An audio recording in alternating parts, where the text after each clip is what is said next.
जुनून हो जिस दिल में जिसके वो हताश कैसे होगा। कार्यक्रम के इस रंग का मिजाज कैसा है, बिन तालियों के हमें ये एहसास कैसे होगा।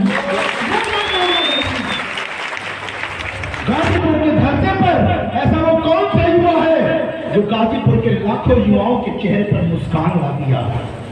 उसको सुनने का वक्त आ गया है, उसको समझने का वक्त आ गया है। ये जितने भाई लोग खड़े हैं, गैलरी में लोग खड़े हैं और मेन गेट पर लोग खड़े हैं, मैं सभी से अति आदर पूर्वक निवेदन करूंगा कि अपने सीट पर बैठ जाए और कोई भी चहलकदमी ना हो। प्लीज बैठ जाओ, प्लीज बैठ जाइए, क्योंकि this is a high time for you.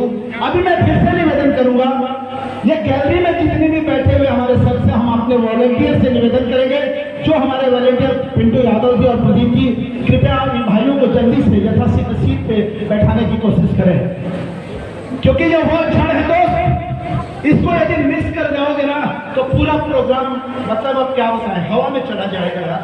क्योंकि ऐसे व्यक्ति को सुनने का समय आ गया।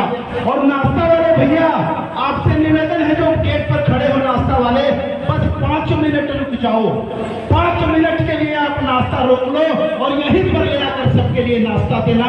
लेकिन हमारे जो चीफ गेस्ट हैं उनको आज सुनने का मौका मिल गया। ये भाई लोग जितने भी खड़े हैं, हम अपने वॉलंटियर से निवेदन करेंगे, बार बार निवेदन करते हैं कि आप लोग अपने अपने सीट पर बैठिए और बैठाइए, एक भी सीट खाली नहीं होना चाहिए। ये हमारे जो वॉलंटियर्स हैं, मैं निवेदन करूंगा कि आप बैठाइए।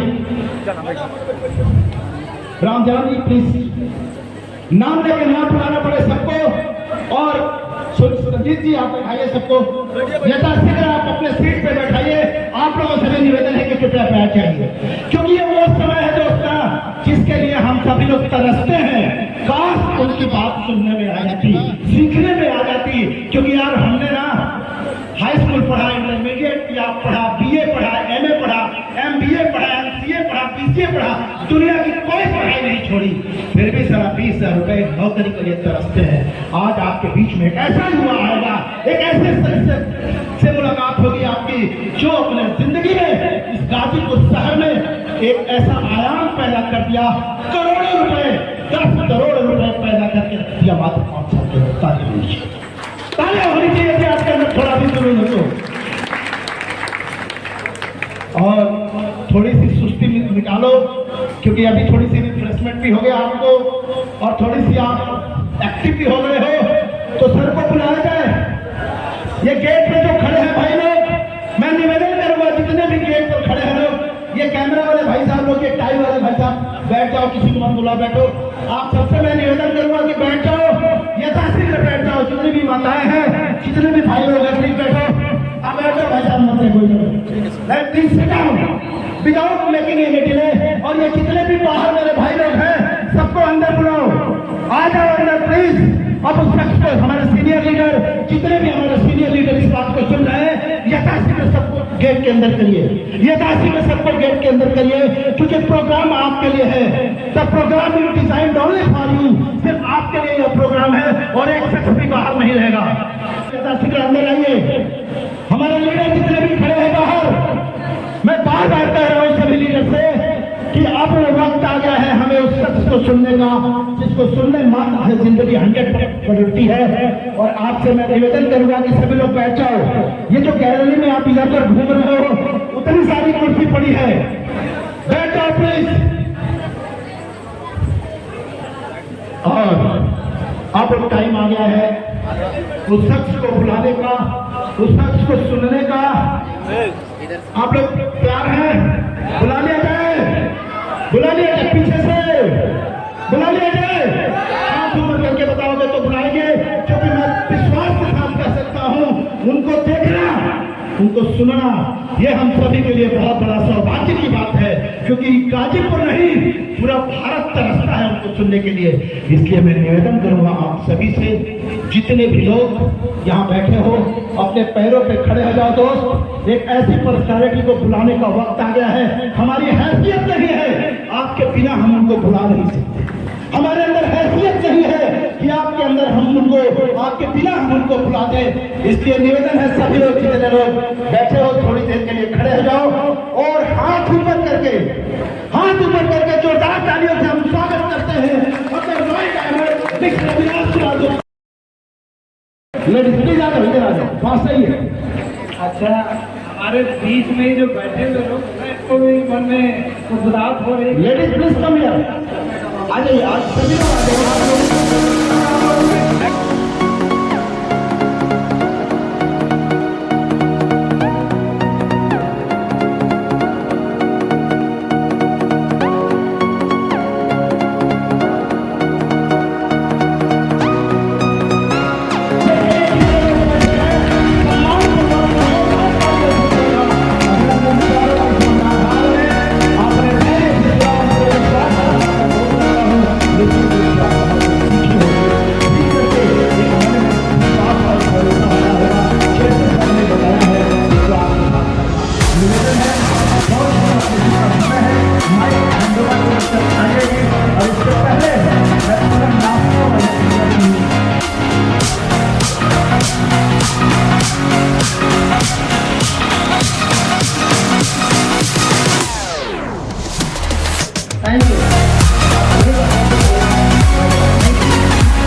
कुछ भी बताने से पहले मैं तो एक बात कहना चाहूँगा कि इस हॉल की अगर कोई जान बाज बना है तो विद्यासागर सर, जोरदार तालियों से विद्यासागर सर के लिए कि एक व्यक्ति को सबने जो बांध के रखा हुआ है, यहाँ तक कि खाने वाले भैया को भी इन्होंने छोड़ा नहीं है।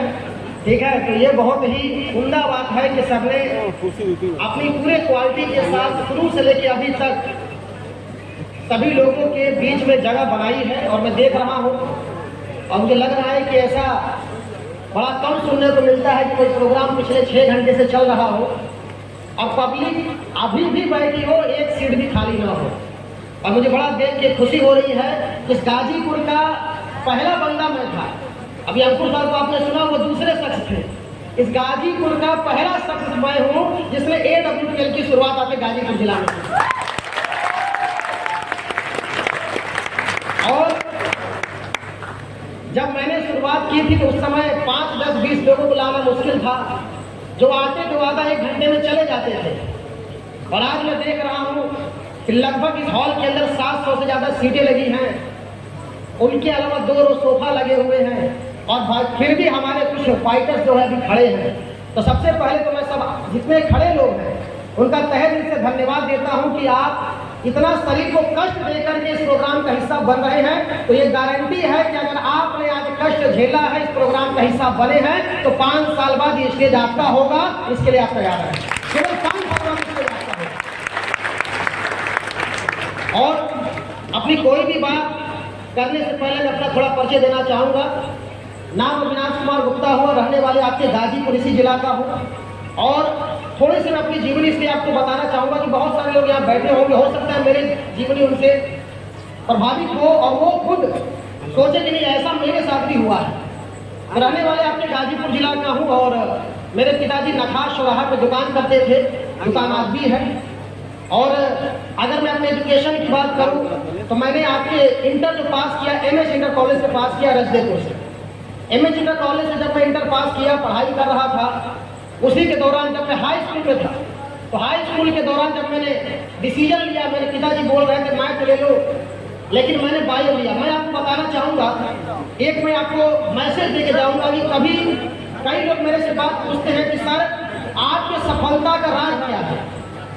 तो मैं आपको एक बात अपने मैसेज से समझाना चाहूँगा, सफलता का राज क्या है। क्योंकि मेरे पिताजी ने जब मैं हाई स्कूल पास किया तो हाई स्कूल तक तो बायो मैथ दोनों होता है। 11th में आपको बायो और मैथ में से कोई एक लेना होता है कि जिस फील्ड में आप जाना चाहते हैं। तो मैंने जब MS इंटर कॉलेज में 11th की पढ़ाई शुरू की तो उस समय मैंने जो है डिसीजन लिया कि मैं बायो लूँगा।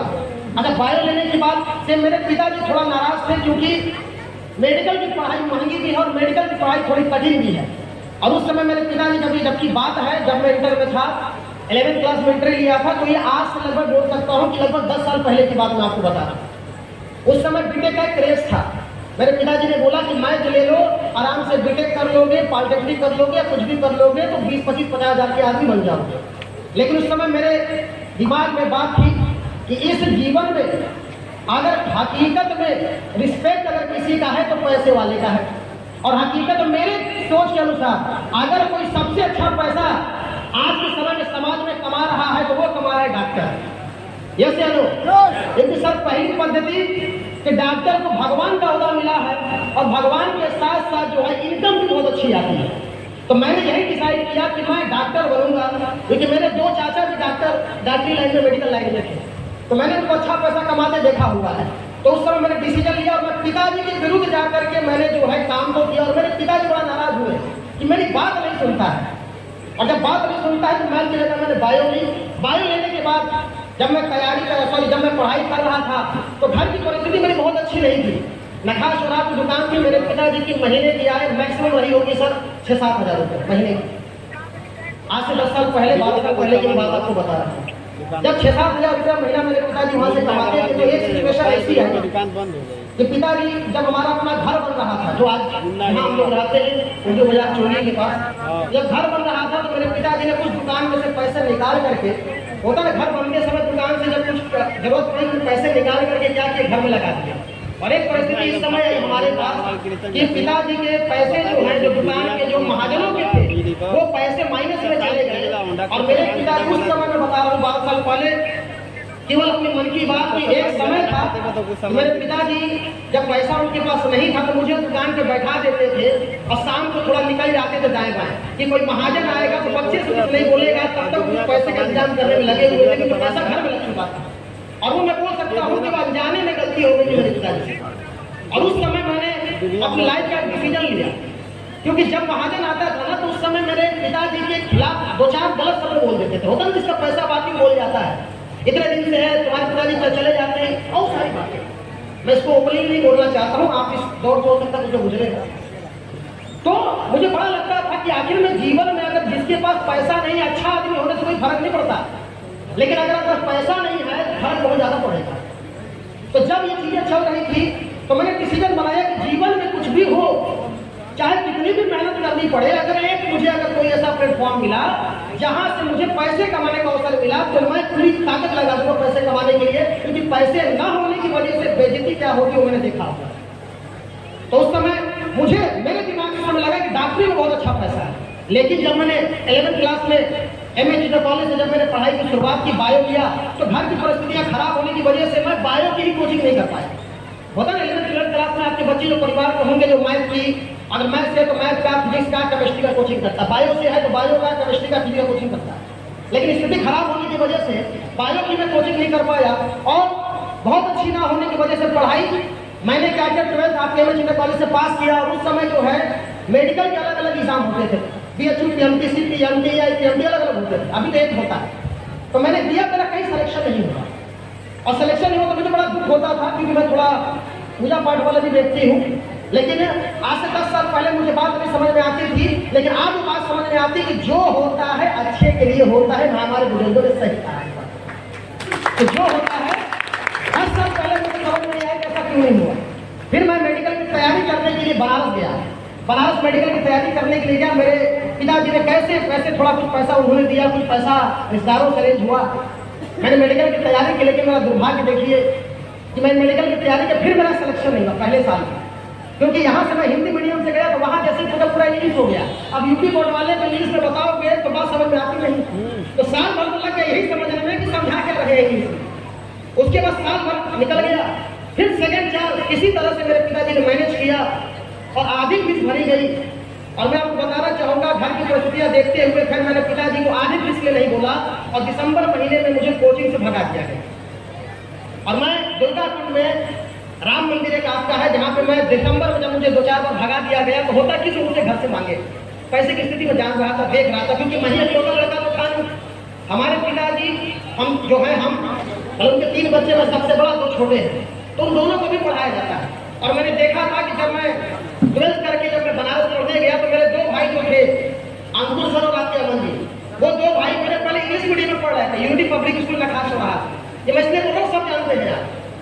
नखा चौराहा से 5 पढ़ने के बाद मेरे पिताजी उसके बाद जब पैसे नहीं थे तो उन्होंने उन दोनों का नाम वहाँ से कटवा दिया क्योंकि पैसे नहीं थे, और उनको जो है गायत्री नगर में सरस्वती शिशु मंदिर जो फाटक में वहाँ पे 6th क्लास में उसकी एंट्री करा दी। किस लिए? पैसे नहीं थे इंग्लिश मीडियम में पढ़ाने के। तो मैं घर की परिस्थिति देख रहा था किस मुझसे मांगता पैसा, तो मुझे जो है कोचिंग से दिसंबर में भगा दिया गया। और मैं कई बार जाके मंदिर के सामने बैठ करके मैं कई बार बड़ा अपने आप को कोसा किया, क्या जिंदगी है, मतलब आज पैसा ना हो तो कुछ नहीं है। मेरे साथ जो गुजरा, उसके बाद किसी तरह मैंने एग्जाम दिया, मेरा सिलेक्शन फिर नहीं हुआ। लेकिन मेरे पिताजी मुझसे पहले बात बोले कि बेटा ऐसा कर कि 2 साल तेरे निकल रहे हैं, तू कुछ नहीं करेगा तो कम से कम BHU का ग्रेजुएशन ही भर दे, या कुछ बनारस में पढ़ा तो वहीं का भर दे। तो मैंने बनारस का UP कॉलेज है, एक हरिश्चंद्र कॉलेज है, और मैंने BHU का तीनों का ग्रेजुएशन का फॉर्म भरा। और मेरा सौभाग्य देखिए कि मेरा तीनों में ग्रेजुएशन में सिलेक्शन हो गया। तब जाके मैंने BHU यूनिवर्सिटी में अपना एडमिशन किया ग्रेजुएशन के लिए। मेरा मेडिकल में सिलेक्शन नहीं हुआ। और जब BHU यूनिवर्सिटी में मैं पढ़ाई करने गया तो पढ़ाई करने के दौरान जब घर की परिस्थितियाँ खराब थी तो मैं बताना चाहूँगा क्योंकि मेरे पिताजी जो पैसा दिया करते थे किस मुँह से मांगा जाए समझ में नहीं आ रहा था उसको। तो 3 महीने तक BHU यूनिवर्सिटी में जब मैं पढ़ाई कर रहा था, उस दौरान में BHU यूनिवर्सिटी में एक हॉस्पिटल सर सुंदर लाल, आप जानते हैं जिसको BHU हॉस्पिटल बोलते हैं, उसके अंदर जो जलांश वाले खाना चलाता है, जो पहले चलता था 15 रुपया प्लेट का, और हमारे मेस में 35 रुपया प्लेट का खाना मिलता था। तो पर डे का मेरा 100-125 का खाने का चल चाहिए, बाकी भी चाहिए, तो मतलब महीने का तो 5,000 मुझे ही चाहिए। और जिसके पिताजी की इनकम महीने की 6-7 हज़ार, 5,000 मुझे दे देगा तो घर कैसे चलेगा बताओ। तो मैंने उस परिस्थिति को समझा और करीबन 3-4 महीना मैंने जो जलांश वाले के यहाँ जो मरीजों को खाना चलता था, मैं वहाँ जाके मैंने 3-4 महीने गुजारे, खाए वहीं तो सुबह शाम वहीं खाता था क्योंकि वहाँ मुझे आधा रेट मिलता था। जब वहाँ से मैं इन सब चीज़ों को गुजर रहा था तो मेरे कुछ मित्र थे जो मेरे साथ पढ़ाई कर रहे थे, क्लासमेट थे, उन्होंने बोला अविनाश यार तेरी बायो बहुत अच्छी है, तू मुझे बताते थे, मैं उनको पढ़ा देता था, कुछ पूछते तो मैं बता देता था। तो बोले तेरी बायो अच्छी है तो क्यों काम कर, तेरी घर की परिस्थिति खराब है तो क्यों नहीं कोचिंग पढ़ाता। और मेरे दिमाग में फिर एक बात निकल करके आई कि अगर बोला था चल के पढ़ाते हैं, तो सब मैंने फोन क्वेश्चन देना शुरू किया 11th-12th को, वहाँ से मेरा बड़ा अच्छा हुआ। उसके बाद कॉन्फिडेंस बढ़ा, मेरा रिज्यूम बनाया और मैंने अलग अलग कोचिंगों में डाला। और मैं बताना चाहूँगा सर, मैंने शुरू से मेहनत की, इसमें कोई 2 राय की बात नहीं। घर गाजीपुर में था तो दुकान में जाकर के बैठता था पिताजी के साथ, और मैंने मेहनत की। जिस कोचिंग में मैंने रिज्यूम डाला था, हर जगह से मुझे कॉल आया कि आइए हमारे 3 दिन का ट्रायल क्लास दीजिए। मैं सेलेक्ट भी हुआ। पहले 300 रुपया घंटा, फिर 400 रुपया करते करते मैंने पढ़ाना शुरू किया। और जब मैं बायो 11th-12th से पढ़ाना शुरू किया, मेरा खर्चा निकलना शुरू होना हो गया, तब जाके मैंने फिर अपने हॉस्टल का खाना और सारी चीजें मैंने क्लियर की।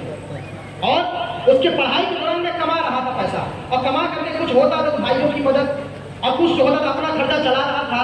और मेरे पिताजी ने बहुत संघर्ष किया, उन्होंने पूरी कोशिश की हमें सफल बनाने की। और मैं बोल सकता हूँ कि पढ़ाई के दौरान अगर मैं यहाँ तक पहुँचा, उस रास्ते में मैं जरूर बताऊंगा, लेकिन आज मैं बोलता हूँ कि आज हमारे माता पिता के अच्छे कर्म ही होंगे जिसकी वजह से मैं इस जगह पर खड़ा हूँ, अन्यथा मैं यहाँ नहीं होता। क्योंकि माता पिता के कर्म से खड़े, क्योंकि अभी तो अपने कोई कर्म किए ही नहीं अच्छे, मुझे पता है ना, मेरी उम्र हो गई 30 साल में हमने कोई अच्छे कर्म किए नहीं हैं। तो इसका मतलब कि मैं अगर इतना सफल बना हूँ तो कहीं ना कहीं हमारे माँ बाप के कर्मों से बना। अब जब मैं उस समय कुछ कमाने धमाने लगा था, वो पढ़ाई भी कर रहा था, तो जब मैं BHU यूनिवर्सिटी में 3rd ईयर में गया, ये बात है आपके पहले की, आज से काफी समय पहले, जब 3rd ईयर में गए तो 5वां सेमेस्टर वाइज था। 5वें सेमेस्टर जब पढ़ाई कर रहा था तो रास्ते से आया, तो हमारे एक मित्र हुआ करते थे, क्लासमेट में ही थे, मित्र नहीं थे, केवल भाई लोगों वाले थे। उन्होंने मुझे इन्वाइट किया और बोला अविनाश भाई आप जो है संडे के दिन क्या कर रहे हो, चलो एक प्रोग्राम बदल कर दिखा के लाता हूँ, या हेल्थ कॉलेज दोनों चीजें आप ला सकते हो। हमने कहा करें रविवार के दिन फ्री है, एक दोस्त बोला चलो घूम लेते हैं। तो इसी तरह से मेरी शुरुआत, उन्होंने मुझे बुलाया और मैंने पहली बार डायरेक्ट सेलिंग का प्लान जा करके देखा था। मुझे इन्वाइट करने वाले थे मिस्टर अमित कुमार दुबे सर, जिनका फोटो आपको दिया गया। क्योंकि अगर वो मुझे इन्वाइट नहीं करते, लाते नहीं, तो शायद वो यहाँ तक नहीं होता है ना। और BHU आज मुझे लगता है कि BHU में जाना मेरा क्यों तय था, क्योंकि भाई मैं अगर डॉक्टर भी बन जाता सर ना, तो आज MBBS डॉक्टर की कमाई जो है, अगर उसके पिताजी का हॉस्पिटल नहीं है तो आज डॉक्टर की कमाई जो है सर मैक्सिमम 70,000 रुपया गवर्नमेंट दे रही है MBBS वालों की। अगर MS आपने किया हुआ, MD हैं आप, तो 1,00,000-1.25 की इनकम है आपकी। लेकिन भगवान को कुछ और ही मंजूर था, वो चाहते थे कि बेटा तू लाख रुपए पे नहीं, तू महीने के 50 लाख के लिए बना है, और इसलिए मुझे BHU में जाना था और अमित दुबे सर से मिलना था, शायद इसीलिए सारे काम। और आज मैं बताना चाहूंगा कि जिस चीज को मैं लेके चला था, लाख रुपए के लिए हम सोचा करते थे, और आज मैं अपना स्टेटमेंट आपको दिखा सकता हूँ। महीने का एवरेजन इनकम एस्क्लेपियस वेलनेस से मेरे सिंगल अकाउंट में 12 लाख रुपए आज। अब मैं चलता हूँ थोड़ा पीछे, जब मुझे उन्होंने इन्वाइट किया और मैं गया प्लान को सुनने के लिए, समझने के लिए, तो सारी चीजों को देखा, सुना, समझा। लास्ट में मुझे बहुत अच्छी बात लगी, जो मान सम्मान लास्ट में आपको देखा जाए, वहां भी देखा मैंने। तो मान सम्मान के हर व्यक्ति काम करता, पैसे के लिए कोई काम करे ना करे सर, मैं बात को मानता हूँ, हर व्यक्ति को पैसा अच्छी नहीं लगता, लेकिन इस समाज में जो इंसान है, जो व्यक्ति है, चाहे पुरुष हो चाहे महिला हो, हर व्यक्ति एक चीज के लिए तरसता है, वो क्या है? सम्मान। क्या है सर? सम्मान सबसे ज्यादा ऊंचा है। और जब मैंने सम्मान और पैसे देखे तो मेरे मन में जिज्ञासा जगी कि चलो करते हैं, और मैं पूरा फुल चार्ज हो गया, जैसे बहुत प्रेशराइज होंगे, मैं भी मोटिवेट हुआ, चलो करते हैं, इतना बहुत बढ़िया है। और सबसे पहले मैंने अपना रजिस्ट्रेशन किया, रजिस्ट्रेशन के पैसे दिए, और देने के बाद जब मैं पहुंचा अपने हॉस्टल, तो हॉस्टल पहुंचा तो कई लोगों ने मुझे देख लिया था कि अमित दुबे इसको लेके गया था। होता ना, कई लोग जानते हैं कि ये वाला काम करता है, फंसने फंसाने वाला, जो साफ खेत करते। तो उन्होंने अमित दुबे सर को जानते थे, मैं उतना नहीं जानता था क्योंकि मेरे पास समय नहीं था, मैं पढ़ता था, फिर कोचिंग पढ़ाने चला जाता था। तो मैं जैसे अपने हॉस्टल आया, अपने रूम में आया, मेरा पार्टनर, जो रूम पार्टनर था, उसने तुरंत बोला कहाँ से आ रहे हो? हमने कहा गया था अमित दुबे के साथ, और जाके मैंने कंसेप्ट देखा है, करना कुछ नहीं है यार, ठीक है, कुछ नहीं करना है, 16 लगाने हैं, 2 बनाने हैं, करोड़ों कमाने हैं। इतना ही सबको पता होगा। पहली बात क्या लगाने हैं? 16 लगाने हैं, 2 बनाने हैं और करोड़ों कमाने हैं। और जैसे मैंने अपने रूम पार्टनर को बोला, तुरंत जाकर बोला कि तू फंस गया, पैसे दे दिया क्या? अब जब कोई बोलता तू फंस गया, पैसे दे दिया, तो उस कंडीशन में हम क्या करते हैं? अब हम अपनी इज्जत बचाते हैं, क्या ना, खोखली इज्जत पड़ी अपने पास, क्योंकि गरीब आदमी के पास एक ही चीज है, वो क्या है? इज्जत। और दूसरी उसके पास है, तो अपनी इज्जत बचाने के लिए मैं रजिस्ट्रेशन के पैसे दे दिया था। मैंने कहा मैंने कुछ नहीं दिया, तो लगता है मैं पैसा नहीं दिया मैं उसको, मैं तो सोचा पहले देख लेता हूँ फिर दूंगा उसको। अच्छा, मैं तो रजिस्ट्रेशन के पैसे दे चुका था, मेरी बात क्यों है? अब देने के बाद जब मेरे दोस्तों ने और मेरे जो क्लासमेट था, सब जो रूममेट था, उसका जीजा भी बैग बोतल लैब था, प्राइवेट में रखते, जो 15-20 हजार बेच वाले देते, प्राइवेट में रखते, वो भी मैंने शाम को समझाया, कुछ नहीं होता, मत करना, फंस जाएगा, अरे बेवकूफ बनेगा, BHU यूनिवर्सिटी से तू पढ़ाई कर रहा है, तू आगे बढ़, MSc कर लेगा, PhD कर लेगा, 80,000 लाख रुपया तुझे आराम से मिलेगा, और तू आराम से बढ़ते हुए बुढ़ापे तक तेरी आमदनी 2.5 लाख रुपए तक चली जाएगी। कब तक? एक PhD का होल्डर जो होता है, और जब बूढ़ा प्रोफेसर हो जाता है 30-35 साल बाद, तब उसकी इनकम 2.5 लाख रुपए पहुंचती है। क्लियर है? उन्होंने मुझे बताया तो मुझे लगा यार कि मैं नहीं, गलती तो नहीं कर लिया। अब मैंने जैसे ही लोगों ने मुझे बढ़िया से समझा दिया, तो उनके जाने के बाद मैंने फोन लगाया अमित दुबे जी, ऐसा है अमित सर, आपने जो मुझे समझाया था और जो मैंने आपको पैसा दिया रजिस्ट्रेशन वाला, मेरा पैसा मुझे वापस कर दो। मैंने उनको तुरंत मेरा पैसा मुझे वापस कर दो, पैसा मेरा लगाया तो नहीं कंपनी में। और उस समय दुबे सर ने, एक और आपको मैसेज देना चाहूंगा, दुबे सर की एक झूठे ने मेरी जिंदगी को बदल दिया। दुबे सर ने क्या बोला? तुम्हारा पैसा तो भेज दिया कंपनी, तुम्हारा ID लग गया, तुम्हारा पैसा तो यूज हो गया। तब आपने क्या लगता है? लेकिन उन्होंने, मेरे को तो दुख हुआ, मैंने कहा अब बोलो कोई बात नहीं अविनाश जी, पैसा कंपनी पे चला गया है, ID आपको मिल जाएगी। एक काम करते हैं, ठीक है, कि मैं आपसे मिलता हूँ और मैं अपनी जेब से आपको पैसे वापस करूंगा रजिस्ट्रेशन के, अगर आपको काम नहीं करना है तो। और हकीकत बताऊं सर, रजिस्ट्रेशन का पैसा ना कंपनी में गया था, ना मेरी ID उस समय लगी हुई थी। जैसे मैंने उनको बोला, उन्होंने तुरंत ID लगाई, मुझे भेजा। समझ लो बात, यही मैं आपको बता रहा हूँ कि कुछ लोग हमारे घबरा जाते हैं, कोई पैसा मांग देता है सर, वो तो पब्लिक डील है ना, वो तो मांगेगा ही, कोई नेगेटिव करेगा तो दुबे सर ने मुझे झूठ बोला, और झूठ की वजह से मैं यहाँ खड़ा होता, मैं तो आज भी मानता हूँ, कहते हैं कि ऐसी बात नहीं रजिस्ट्रेशन का दे। और मैं मिला, और मिलने के बाद वो जो लेने में गया था, लेने छोड़िए, उल्टा हमसे आधा पैसा DD का फिर लेके चले। समझा था, इतना उन्होंने मुझे समझाया कि यहाँ से क्या हो सकता है, क्या नहीं हो सकता है, और जीवन में क्या हो सकता है। मैं गया था 600 लेने, उल्टा 6,000 दे के चला आया। समझ रहे हो? अब जब दे के चला आया, आने के बाद जो है कि मुझे फिर बात में मेरे दोस्तों ने जब बोला, मुझे फिर अफसोस हुआ, लेकिन फिर मैं निगेटिव हो गया, पैसा आधा देने के बाद भी। और फिर अमित दुबे सर फोन कर रहे हैं, मिला रहे हैं, मुलाकात करना चाह रहे, हम नहीं मिल रहे हैं, क्योंकि मेरे पास समझ में आया कि ये बंदा मिला तो पक्का फिर दोबारा पूरा पैसा लेगा। समझ रहे हैं? ये टैलेंट था उनके अंदर। फिर जो है मैं भागने लगा, मैं उनका फोन नहीं उठाता, बात नहीं करता, मैं केवल ये कोशिश कर रहा था कि मेरा जो पैसा फंसा उसको निकाल दिया। लेकिन एक दिन मैं बोल सकता हूँ कि मेरे किस्मत ने साथ दिया। दुबे सर मुझे कैंटीन में मिल गए, बीएचयू के अंदर जो अपने कैंपस वाली कैंटीन होती है, मैं बैठ घंटा चाय पी रहे थे, दोस्तों से गप कर रहे थे, क्योंकि दुबे सर मेरे ग्रुप में नहीं होगा ना, कॉलेज के अंदर ये हमारा ग्रुप है, वो उसका ग्रुप है, तो वो हमारे ग्रुप में नहीं था, हम अपने ग्रुप वालों से बैठ के चाय कर रहे थे। पीछे से आए, मेरे कंधे पे हाथ रखा, बोला और अविनाश भाई कैसे हैं? हमने कहा अभी तक तो ठीक से मिटा कर बोला होता ना मन में, उस समय की बात है, पुरानी कॉलेज वाली बात है, अभी की बात नहीं कर रहा। मन में बोला अभी तक तो ठीक है, आप गड़बड़ा गया, मैं तुम मिल गया तो।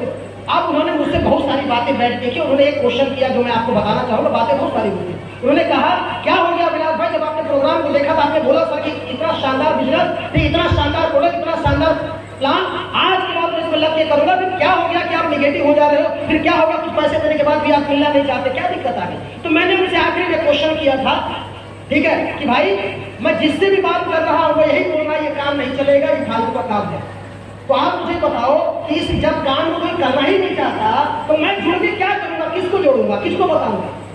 ठीक है, तो उन्होंने बहुत अच्छी बात बोली थी, और उन्होंने एक बात और भी मुझे, मैंने उनको बोली कि यहाँ से कोई पैसा नहीं कमाता, लोग बोल रहे हैं यहाँ से कुछ नहीं आता, तो उन्होंने बहुत अच्छी बात मुझे समझाई कि तुम ये सलाह किससे ले रहे हो, ये ध्यान दीजिएगा, बात को समझा रहा हूं। मैंने बोला ये मैं सलाह अपने क्लासमेट से ले रहा हूँ, अपने रूममेट से ले रहा हूँ, और उसके जो रिश्तेदार हैं तो 20-25 हजार कमाते हैं उनसे ले रहा हूँ। तो उन्होंने बोला यही गलती है, क्योंकि 20 हजार कमाने वाले के पास अगर लाख रुपया कमाने की अगर कोई रास्ता होता और कोई काम होता तो 20 हजार में कभी काम नहीं करता, और लाख रुपया कमाने का अगर टैलेंट होता तो क्या 20 हजार में वो काम करता? तो आप सबसे बड़ी गलती क्या कर रहे हो, लाख रुपया कमाने के लिए आप पूछ किससे रहे हो? जो 20 हजार कमाता है, और 20 हजार वाला सजेशन जरूर देगा। सजेशन तो सर आज आपके पीएम को चाय वाले और पान बीड़ी वाले भी देते हैं कि क्या करना चाहिए गवर्नमेंट को और क्या नहीं करना चाहिए, सुना होगा आपने, तो सजेशन तो मिलेगा, लेकिन वो सजेशन सही है कि गलत है? जब उन्होंने मुझसे पूछा तो मैंने बोला ये सजेशन क्या हुआ गलत, क्योंकि 20 हजार कमाने वाला कभी लाख रुपया कमाने का सजेशन आपको नहीं दे सकता। और उन्होंने यही बात बोली कि अविनाश जी एक बार भरोसा करिए, और उन्होंने मुझे बताया कि अगर आप काम करेंगे तो ये लेवल इनकम जो लिखा 1.5 लाख 2 लाख 30 हजार ये सारी इनकम आएगी, एक दिन 12 लाख भी आएगा, 35 लाख भी आएगा, आपके पास गाड़ी भी होगी, लग्जरी गाड़ी भी होगी, विदेश यात्रा भी होगी। ये सारी बातें सुनने के बाद मुझे लगा कि यार जब आधा पैसा दे ही दिए हैं तो पूरा दे करके बस करके देख ही लेते हैं, क्या पता कुछ हो जाए। यही उम्मीद से बस मैंने पैसा दोबारा पेड किया, और पेड करने के बाद मैंने काम की शुरुआत की। लेकिन शुरुआत करने के बाद भी मेरे साथ गलत क्या हुआ, क्योंकि सर पढ़े लिखा व्यक्ति थोड़ा होशियार होता है। जैसे मैं भाई 2 साल मेडिकल की तैयारी किया हूँ, बीएचयू नर्सिंग से ग्रेजुएशन कर रहा हूँ, ठीक है, बच्चों को पढ़ा रहा हूँ, तो मुझे ईगो था। तो मैंने क्या गलती की कि जब मैं किसी को प्लान देने जाता तो मैं किसी अपलाइन को लेकर नहीं गया, मैं खुद जाता था और जा करके उनको आधा अधूरा प्लान समझा के चला आता था। और आधा अधूरा ज्ञान बड़ा खतरनाक होता है, कहावत अधगल गगरी छलकत जाए। जब मैं किसी को बताता था तो उसको बात मेरी समझ में नहीं आई, और इस दौरान मेरे काफी प्लान खराब हुए, फिर मैं निगेटिव हुआ। फिर मेरा दुबे साहब ने बोला कि चलो मैं इस बार प्लान करूंगा, और जब वो प्लान पे मुझे लेकर के गए और उन्होंने प्लान किया सर, उसके बाद रिजल्ट आना शुरू हुआ। और मैं एक ही आपको मैसेज देना चाहूंगा कि हर काम इस दुनिया में हर इंसान कर सकता है अगर वो सीखने की ललक उसके अंदर सीख के हर काम किया जा सकता है।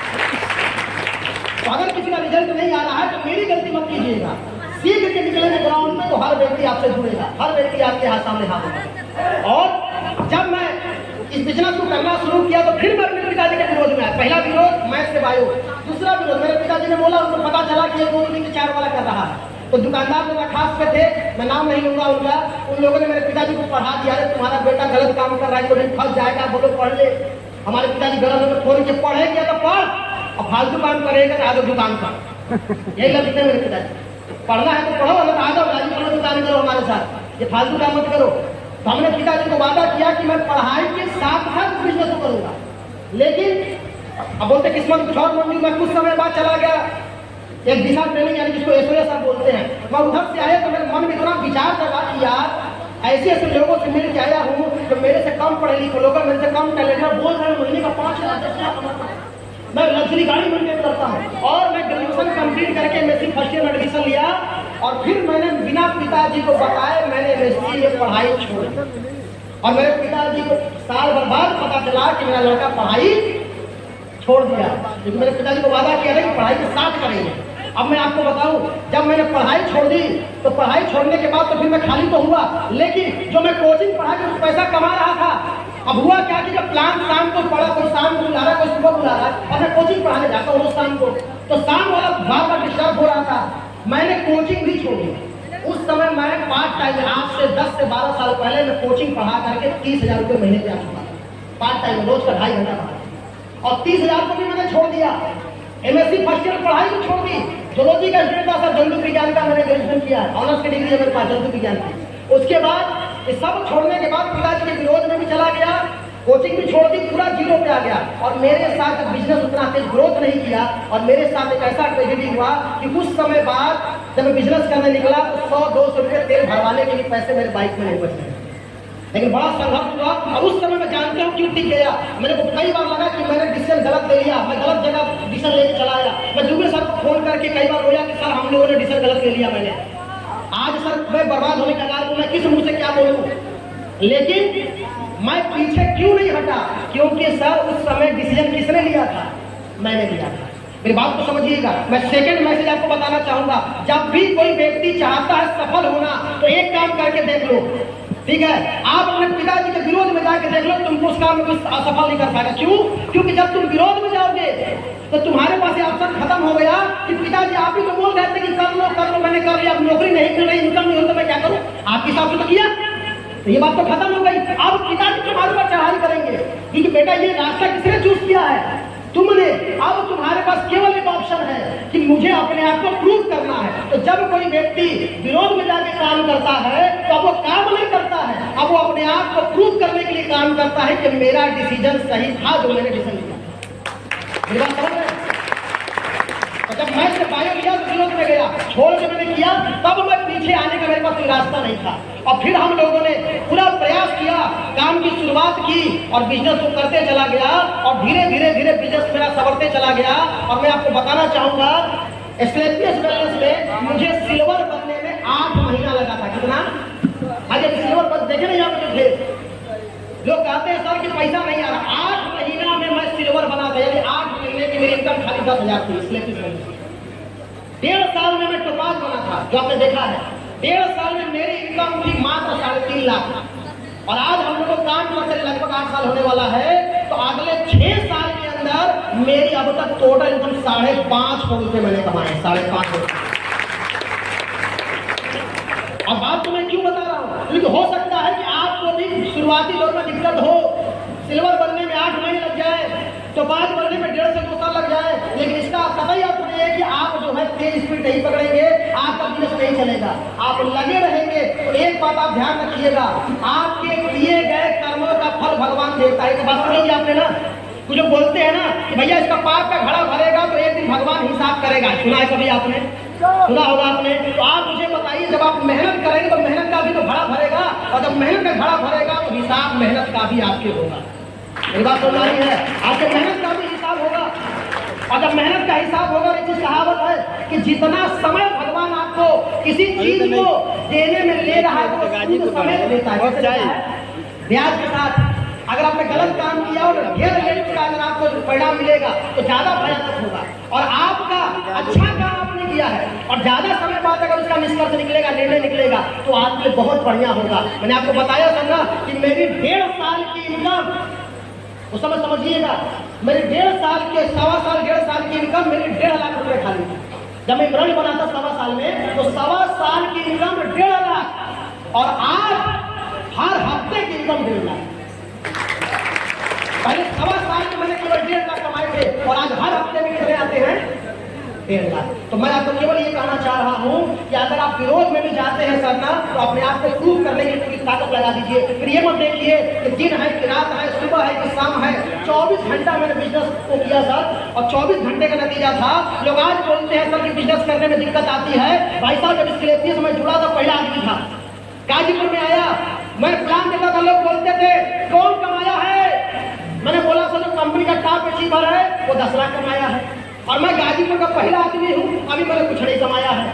सोचिए, उस समय हमारे पास केवल 18 प्रोडक्ट थे, कार के नाम पे कुछ नहीं थी, लग्जरी कार तो भूल जाइए, विदेश यात्रा किसी ने घुमा नहीं था। तब मैं उस समय प्लान लेकर के गाजीपुर में चलता था, सोचिए कैसे लोगों को विश्वास दिलाता रहता था। और आज आपके सामने सर इसी गाजीपुर जिला के अंदर और पूरे हिंदुस्तान के अंदर लाखों रिजल्ट है प्रोडक्ट के।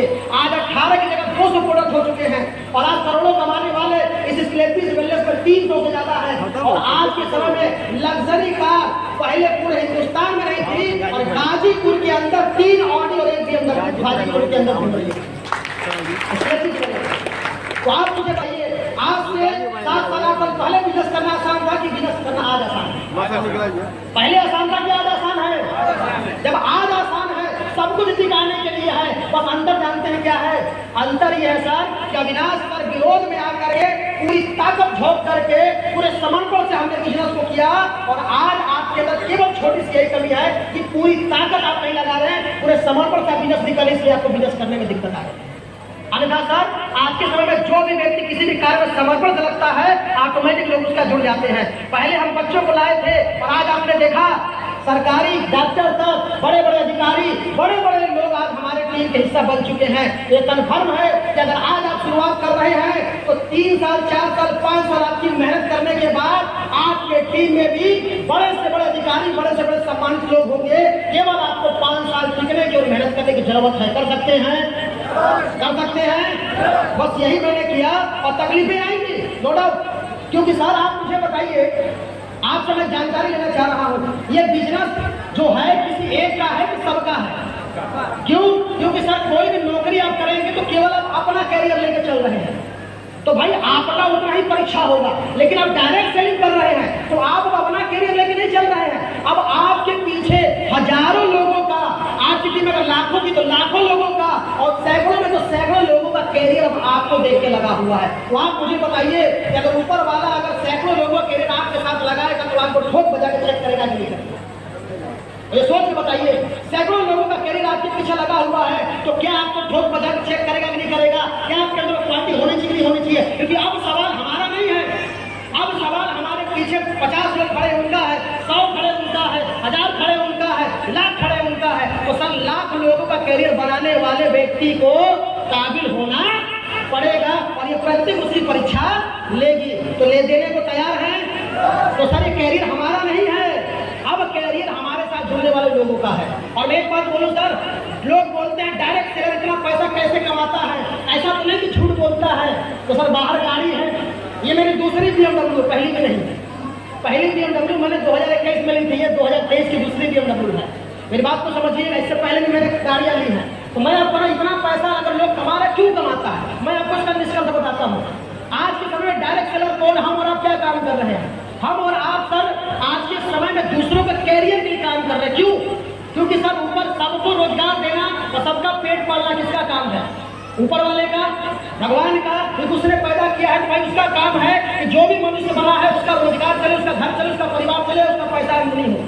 लेकिन आज के समय में जब एक नेटवर्कर अपने पीछे लोगों को लेकर चलता है और सैकड़ों लोगों की मेहनत करता है और सैकड़ों लोग आज उसकी वजह से एक अच्छी इनकम कमा रहे हैं, उनका घर चल रहा है, तो आप मुझे बताइए सैकड़ों लोगों का काम जो ऊपर वाले को करना था वो किसने कर दिया? आपने कर दिया, डायरेक्ट सेलर ने कर दिया। तो सैकड़ों लोगों की जिम्मेदारी अगर एक डायरेक्ट सेलर लेता है तो सैकड़ों लोगों की खुशियां और आमदनी उस भगवान से एक व्यक्ति को देता है। मेरी बात समझ आ रही है? इसलिए डायरेक्ट सेलर पैसा कमाता है सर, क्योंकि वो सबकी जिम्मेदारी लेकर के सबके लिए मेहनत करके सबके घर में आमदनी और खुशियां लेकर के आता है। इसलिए डायरेक्ट सेलर पैसा बड़ा कमाता है सर। वरना सर ग्रेजुएशन की डिग्री है केवल मेरे पास, एक ग्रेजुएशन के लड़के को आज के समय में कोई 20,000 रुपये नहीं देगा। तो सर बताना चाहूंगा, अगर आज मैं कुछ भी हूँ इस प्लेटफॉर्म की वजह से हूँ और अपने अप्लायंस की वजह से हूँ। अगर मेरे अप्लायंस ने मेरा साथ नहीं दिया होता और इतना दमदार प्लेटफॉर्म नहीं होता तो अविनाश कुमार गुप्ता महीने का 12 लाख नहीं कमा रहा होता और 30 साल की उम्र में BMW जैसी गाड़ी मेंटेन नहीं करता। मेरी बात समझ रहे हैं? तो करना क्या है सर कि भरोसा करना है। कर सकते हैं, प्लेटफॉर्म भरोसा कर सकते हैं। और केवल एक काम और करना है, आप अपने अपलाइन पे भरोसा रखिए, उसका साथ, उसके साथ लगे रहिए। क्योंकि सर मैंने केवल एक काम और एक्स्ट्रा किया, मैंने गुरु भक्ति निभाई। मैंने जिसको गुरु माना बिंदु सर को, बाकी हमारे सारे गुरुओं का बहुत बड़ा रोल है। Aditya sir, Gyanendra sir, Vikas sir, Sukumar sir, Mahipal sir, Sanjeev sir. लेकिन हमने गुरु बनाया और एक को गुरु बना करके उनके कहे अनुसार मैंने काम को किया। क्योंकि सर जिस व्यक्ति का कोई गुरु नहीं होता है, कहावत है ना, जिस बगीचे का माली नहीं होता, वो बगीचा खत्म हो जाता है, उसी तरह से इस बिजनेस में जिस व्यक्ति का अगर कोई गुरु नहीं होगा तो भी नहीं चल पाएगा। तो मैं एक ही बात बोलूंगा, एक गुरु बनाइए और गुरु बना करके उसके कैंप सर उसके बातों पे चलिए। मैं गारंटी देता हूँ सर, एक अच्छा गुरु कभी आपको जीवन में फेल नहीं होने देगा। मेरी बात समझ रहे हैं? क्योंकि एक कहावत है ना कि अगर गलत व्यक्ति पे भी कोई भरोसा करता है तो वह गलत व्यक्ति उस व्यक्ति का भी भरोसा तोड़ने की कोशिश नहीं करता, क्योंकि सामने वाले ने उस पर भरोसा किया है। तब आपको अप्लाई तो अच्छा व्यक्ति है, क्या वो आपका भरोसा तोड़ेगा? क्या वो आपका भरोसा तोड़ेगा? तो मैं एक ही बात कहूंगा सर कि एक अपलाइन को गुरु बना करके इस बिजनेस में जैसा वो बोलता वो करिए, काम को सीखिए और केवल इस बिजनेस में 3 से 5 साल देने को आप तैयार हो जाइए। 3 से 5 साल देने के बाद मैं आपको बता सकता हूँ गारंटी के साथ, 3 से 5 साल बाकी किसी काम में जितना दे करके आप पैसा नहीं कमाएंगे, 3 से 5 साल रुपए में देने के बाद 100% आपके नाम के आगे करोड़पति लिखा होगा और लग्जरी गाड़ी आपके घर के दरवाजे के बाहर खड़ी होगी मात्र 5 साल। और मैं कहता हूँ सर, दुनिया में कोई भी काम करिए 3 से 5 साल हर काम में देना है। मेरी बात समझ रहे हैं? लेकिन वहाँ की कोई गारंटी नहीं है, लेकिन AW प्लेटफॉर्म की 100% गारंटी है कि जिसने भी 5 साल दिया है वो आज इस बिजनेस के अंदर करोड़पति है, आज इस बिजनेस के लग्जरी का अचीवर है। आज विनोद जायसवाल जी ने दिया, आज विनोद जायसवाल जी नमकीन बेचा करते थे, साइकिल में घुमा करते थे, ऑडी जैसी गाड़ी मेंटेन कर रहे हैं। समझिए 14 साल के विनोद जायसवाल जी चाहिए। अभी आपने किसका रोड पर देखा, 25-26 साल का लड़का पढ़ाई कर रहा था। आप सोचिए, पढ़ाई करने वाला लड़का 26 साल का बिरनू में रहता है, आज ऑडी जैसी गाड़ी मेंटेन कर रहा है 5 साल देने के बाद। मेरी बात समझ, मात्र 5 साल। आपके सामने अंकुर कुमार गुप्ता जी आए, इन्होंने बताया कि 7 से 8 साल हमने दिया है और आज ऑडी जैसी गाड़ी मेंटेन कर, उम्र कोई मायने नहीं रखता। और मैंने सर आपको बताया, आज मैंने बिजनेस में 7 से 8 साल दिए हैं और मैं बोल सकता हूं कि गाजीपुर की सबसे महंगी गाड़ी अविनाश कुमार गुप्ता मेंटेन करता है। मार्केट प्राइस फिलहाल में लाख रुपए की नहीं करता, बहुत बड़ी है। तो अगर ये सब कुछ हो पाया तो केवल अच्छे AW प्लेटफॉर्म और हमारे गुरुजनों की वजह से। तो मैं एक ही बात बोलूंगा, जो मैंने आपको बताया, अगर इस तरह से आपकी कहानी भी चल रही तो 100% आप सफल होंगे। तो बस AWPL विश्वास रखना है, अपने अपलाइन में भरोसा करना है, जैसा अपलाइन बोलता है वैसा काम करना है और केवल 5 साल टिकने का वादा अगर आप करते हैं तो मैं गारंटी देता हूं सर, किसी का जीवन बदले ना बदले, जो 5 साल में भरोसा करके अपलाइन के अनुसार चलेगा 100% का जीवन। तो क्या जीवन बदलने के लिए तैयार हैं? 5 साल देने को तैयार हैं? तो 5 साल अगर आप दे सकते हैं तो 100% AWPL आपकी करियर बदल सकता है। ठीक है सर, तो बस मैं आपको इतना ही बताना चाह रहा था और मैं बस इतना कहना चाहूंगा कि जितने भी लोग यहाँ बैठे हैं, बाहर का मार्केट क्या बोलता है उससे कोई फर्क नहीं पड़ता, यहाँ के लोग क्या बोलते हैं उससे फर्क पड़ता है सर। क्योंकि मैं एक बात बोलूंगा, मार्केट में सफल लोग ज्यादा है क्या असफल लोग ज्यादा है? आपको क्या लगता है? सफल क्या असफल? असफल लोग ज्यादा है। तो आप बाहर निकल के मिलेंगे, टकराएंगे तो मिलेगा तो असफल। तो असफल आदमी बात किसकी करता है? असफलता की। बात समझ रहे हैं? तो मार्केट में असफल ज्यादा है तो निकलेंगे तो मिलेगा असफल, बाकी असफल की होगी। तो मैं की बात बोलूंगा, आप समझदार व्यक्ति हैं, आपको खुद सोचना है कि मुझे किसकी सुननी है, एक सफल व्यक्ति की या असफल व्यक्ति की? आप किसकी सुनना चाहेंगे? सफल की या असफल की? अगर सफल की सुनना चाहते हैं तो सफलता लेने वाले आज इस स्टेज पर लगभग 200 से 250 लोग गाजीपुर में मौजूद हैं। अगर ये बात आपको समझ में आ गई तो 5 साल बाद आपका करियर AWPL में सुनारा होगा। और इन्हीं बातों के साथ मैं अपने शब्दों को विराम देता हूँ। आप सभी लोगों का बहुत बहुत धन्यवाद, थैंक यू। और मैं विकास सागर को बुलाता हूं, थैंक यू सभी लोग, नमस्कार। सम्मान पूर्वक जोरदार तालियों से सबका अभिनंदन, स्वागत इस शानदार हाल में। आपने धैर्य से सुना, पूरे विश्वास के साथ मैं बोल सकता हूँ, निश्चित रूप से आप बहुत कुछ सीखे होंगे। सीख करके एक मन में विश्वास और भरोसा आया होगा। जैसे सर ने बताया है, इसको आत्मसात करना निवेदन है। प्राउड रिकॉग्निशन का समय है। Mic handover to mister Ajay ji. और इसके पहले मैं पुनः नाश्ता वाले भैया से